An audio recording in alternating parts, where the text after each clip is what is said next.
Hi Saber fans, Scarecrow here in my latest build. Today we have Rey's lightsaber from The Force Awakens. This is the one that's seen pulled from the box at Maz Kanata's. It has slightly shorter grips as well as a smooth glass eye. The replica itself was made by the Graflex shop. They started putting these out earlier this year and they did a wonderful job. It's one of the most accurate, best replicas ever put out. On this one, they omitted the stamping on the clamp and the bottom of the can because in the movie they used stainless steel clamp covers to hide all the logos, and this way those aren't necessary.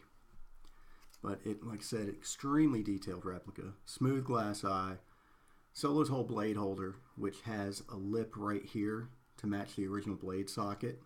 The blade plug is spring loaded here, so the contact is just like the original.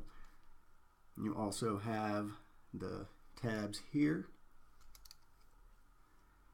For the clamp card, I used a Slothfurnace. He's pretty much the king of clamp cards at this point. And for the T-tracks and the Kobold clip, I used parts from Roy at Wannawanga.com. He's been putting out extremely accurate parts for years now, and they really have become the standard in the hobby. And you can see on the clip here, he also uses a larger D-ring, which better matches the screen use prop. I like that a lot. But on its own, like I said, this is a very detailed replica. It's about as good as anything you'll see. Some certain concessions had to be made, such as here with the blade plug. That would just be a smooth black socket, as opposed to seeing a blade plug in there. And like I said, the clamp covers would be the two distinguishing features from the original prop. But other than that, it is pretty much dead on. So, thing is though, that's only half of it for us. Take a look at what we have inside.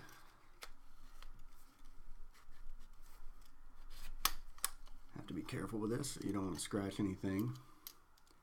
This is a master chassis designed by Goth 3 Designs, and this was done in rhodium plate and brass. All the crystal chamber itself is solid brass, and this rhodium plate is just spectacular. It's the first time I've ever worked with it, and I've definitely fallen in love with it. As you can see here, very detailed. Easy access to the SD card and the rice port under this hatch. I have gloves on, so I don't have a fingernail, but it's easy enough. See that there? And then for the kill key, it's under this hatch. Once again, no fingernails right now, so.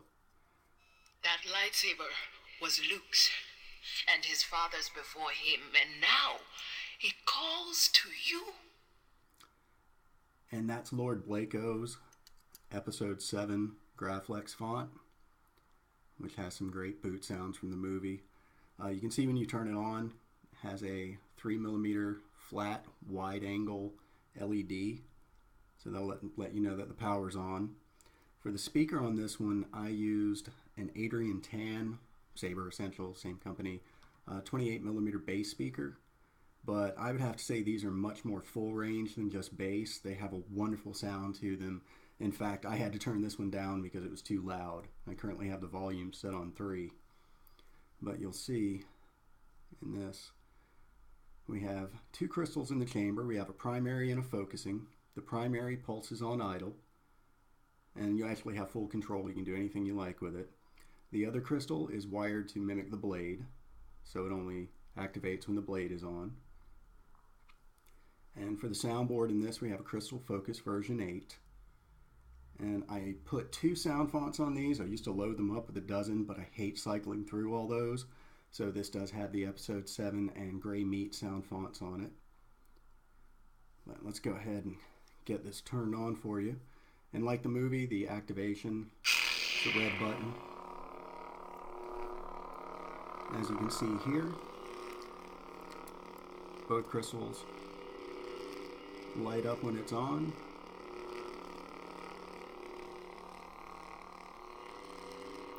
And it does also feature the shine through glass eye and blade plug as well. And being a crystal focus, it's an extremely sensitive saber. This is your auxiliary switch here for flash on flash. Right there, through your slide switch. And then to turn it off, simply hold the button down. This is an absolutely exquisite saber. I couldn't be happier with the way this turned out, especially with that chassis in it. I wish I had the skills to design something like that. But luckily, I don't have to. I just get to put them together. So, one last thing I'll show you is the removable chassis. Since this is a Solos Hold blade holder, two-piece blade holder, that means the chassis is removable. Now, there's really not much to see. On other ones, there's more through here as far as plasma gates and this and that. On the Goth 3 Designs chassis, all you're basically going to see is the soundboard. But let me remove the glass eye, and here we have everything. As you can see, like I said, there's not much to see here. I did add some tubing and things like that just to clean it up, and I hid the switch wiring with the MB covers. Want it to look as clean as possible. This is it, and of course it's fully functional.